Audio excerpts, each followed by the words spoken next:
তারাপীঠ মহাশ্মশানে এই মুহূর্তে আপনি রয়েছেন। গুরু বামদেবের সাধনা রুম বলতে পারি, বা গুরু বামদেব এখানে অধিষ্ঠান রয়েছে। তো এখানে তারাপীঠ মহাশ্মশানে কুকুরকে কেন পূজিত হয়? গুরু বামদেবের পাশে কেন কুকুরকে পুজো করা হয়? আমি দেখছি একটা কালু বলে কুকুর আছে, এই কালুকে কেন এখানে কুকুরকে কেন পুজো করা হয়? কুকুরকে তো মানুষ তাড়িয়ে দেয়। জয় মা তারা, জয় গুরু বামদেব। আমি তারামায়ের অনুগত সন্তান শ্রী গোপাল। প্রতিদিন দিনের মতোই তারাপীঠ শ্রীমন্দিরে এসেছিলাম সেবা প্রদান করার উদ্দেশ্যে, এবং আশীর্বাদ করো সবাইকে। জয় মা, জয় মা, মায়েদের আশীর্বাদ করো সবাই, জয় মা।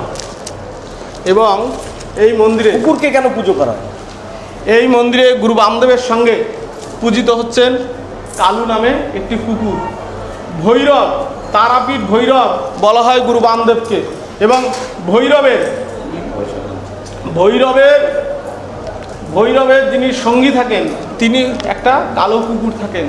শাস্ত্রে এইরকমই বর্ণিত হচ্ছে। তা আমার তারাপীঠের ভৈরব গুরু বামদেব, এবং তার জন্য তার সঙ্গে একটি কালু নামের একটি কুকুর থাকতো সব সময়। এবং এই গুরু বামদেবের সঙ্গে কালুর একটা অলৌকিক দিব্য প্রেম স্নেহময় সম্পর্ক সাধিত হয়েছিল।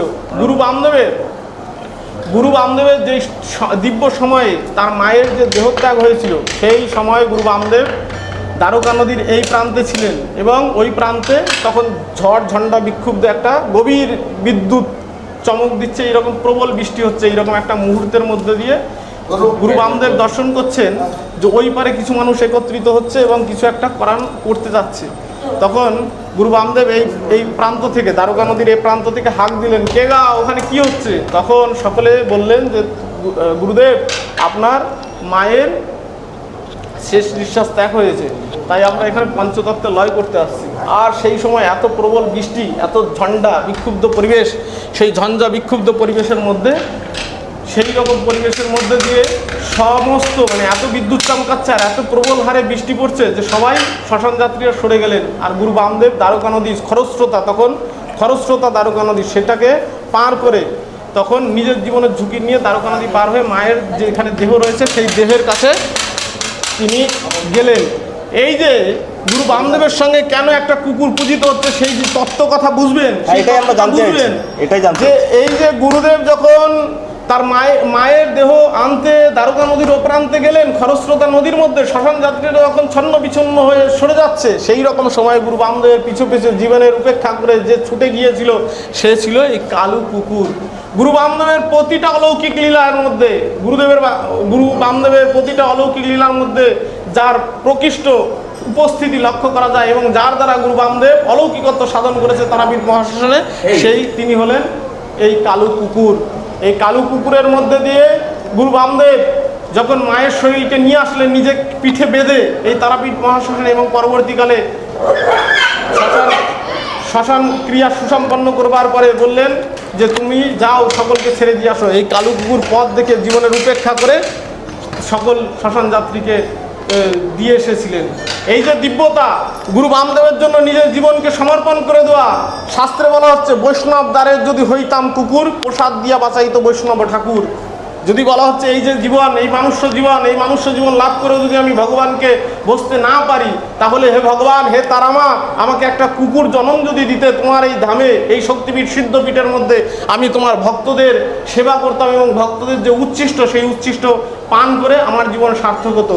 এবং গুরু বামদেব তিনি যখন সাধনা করেছিলেন, কৌশিকী অমাবস্যার কথা মনে আছে, যে দিব্য মুহূর্তে স্বয়ং তারামা প্রকট হয়েছিলেন, এবং সেই দিব্য মুহূর্তে যখন তিনি কত রাত বিনম্রভাবে ধ্যানে বসেছিলেন, তিনি অশ্রু বর্ষণ করেছেন, ঝড় বৃষ্টি ঝঞ্ঝা সমস্ত কিছু উপেক্ষা করে, হিংস্র পশুর উপদ্রব সহ্য করে তিনি ধ্যানস্থ হয়ে তন্ময় হয়ে থাকতেন। কত সহস্র রজনী তিনি এইরকমভাবে ক্রন্দন করে, চোখের অশ্রু বিসর্জন করে, তারা বলে আর্তনাদ করে কত রজনী যাপন করেছে। সেই সময় কেউ থাকতো?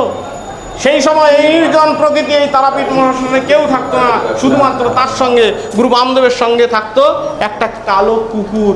এই কালো কুকুর, তাই গুরু বামদেব বলেছিলেন, যেই রজনীতে আমি কৌশিকী অমাবস্যায় গভীর নিশীথে আমি তারামাকে দর্শন করলাম, সেই নিশীথে আমার সঙ্গে কেউ ছিল না, একমাত্র ছিল সেই কালো কুকুর। এই কালো কুকুর যদি আমি দর্শন করে থাকতে পারি, জগৎজননী তারামাকে, দিব্য শক্তি প্রভাব যদি আমার মধ্যে প্রকটিত হয়, আর আমি যদি সিদ্ধত্বে রূপান্তরিত হই তারামায়ের আশীর্বাদে, আমার সেই দিব্য মুহূর্তে আমার সঙ্গে সঙ্গে একমাত্র ছিল এই কালো কুকুর। তাহলে আমার মধ্যে যদি মায়ের দিব্য শক্তি, সিদ্ধ শক্তি, সিদ্ধত্ব আসে, তাহলে এর মধ্যে কি আসেনি? এও সিদ্ধ। তাই এখনো পর্যন্ত তারাপীঠ মূল মন্দিরের সামনে দেখবেন এই মন্দিরটা রয়েছে, এবং সেই মন্দিরের মধ্যে এই যে ভক্ত তারামায়ের ভক্ত রয়েছে, এই তারামায়ের ভক্ত এই গুরু বামদেবকে সেবা পূজন করছেন, এবং তার সঙ্গে সঙ্গে গুরু বামদেবের যে ভক্ত সেই কুকুরকে ভাতৃত্ব জ্ঞানে, আমাদের যে সনাতন সংস্কৃতি, এই সনাতন সংস্কৃতি ভাতৃত্ব জ্ঞান দেয়। বলা হচ্ছে অখিল পরম ব্রহ্মের সমস্ত সন্তান, ব্রহ্মের অংশ, চিৎকণরূপী আত্মারূপী সমস্ত জীবের মধ্যে বর্তমান রয়েছে। এখানে শুধুমাত্র মানুষ নয়, পশু পক্ষী কীট পতঙ্গ গুরমলতা সবার মধ্যে সে আত্মা স্বরূপে সেই পরম ব্রহ্ম বিরাজিত। সেই দিক থেকে দেখলে সবাই ভাতৃত্ব, সবাই সমান। সেখানে পশুও থাকে না, সেখানে মানুষও থাকে না। এমন একটা স্তর আছে ঈশ্বর সাধনার, যেই স্তরে গেলে সমস্ত জীবের মধ্যে একটাই সত্তা প্রকটিত হয়, সেই পরম ব্রহ্মের সত্তা।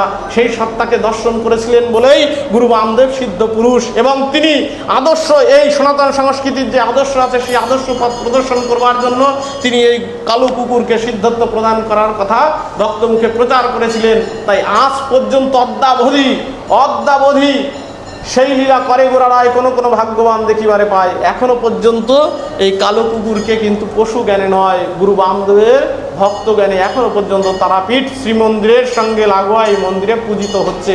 তাই ভক্তগণ গুরু বামদেবের চরণে আসবেন। গুরু বামদেব তিনি আরাধনা তপস্যা সাধনা করে, গুরু বৈশিষ্ট্যদেব আরাধনা তপস্যা সাধনা করে তারামাকে প্রকট করেছিলেন, এবং গুরু বামদেব যখন তারামাকে লাভ করলেন কৌশিকী অমাবস্যার দিন, সেই সময় দিব্য মুহূর্তে যে পাশে ছিল সেই কালো কুকুর। তাই এখনো পর্যন্ত গুরু বামদেবের সঙ্গে সঙ্গে এই ভক্তেরও পুজো হচ্ছে। তাই ভগবানের জয় হোক, যেই ভগবান এই মানব জাতিকে সমস্ত দুঃখ কষ্ট ব্যথা বেদনা থেকে মুক্ত করে, অদ্যাবধি সমস্ত যত রকম ব্যথা বেদনা আছে সমস্ত দুঃখ কষ্ট থেকে মুক্ত করে, সেই তারামায়ের জয় হোক। এবং সেই তারামাকে যিনি বেঁধে রেখেছিলেন, যিনি প্রকট করেছিলেন, সেই অধরের থেকে যিনি এই ভূখণ্ডে নিয়ে এসেছিলেন ভারত ভূমিতে, মনুষ্য জন্ম হইল যার, জীবন সার্থক করি করো পর উপকার, সেই বৈশিষ্ট্য দেবকে প্রণাম জানাই, গুরু বামদেবকে প্রণাম জানাই। এবং গুরু বামদেবের যে ভক্ত বৈষ্ণব দ্বারের যদি হইতাম কুকুর, প্রসাদ দিয়া বাজাইত বৈষ্ণব ঠাকুর, এই রকম সিদ্ধ সাধকের যিনি সেবা করেছিলেন, যিনি আশ্রয় থেকে যিনি সেই দিব্য মুহূর্তে সাক্ষী ছিলেন, সেই কালো কুকুরকেও প্রণাম জানাই, শ্রদ্ধা জ্ঞাপন করি। এবং এখনো পর্যন্ত এই শিবিগ্রহ যে সেবা করছেন এই যে ভক্ত, এই ভক্তকেও প্রণাম করি।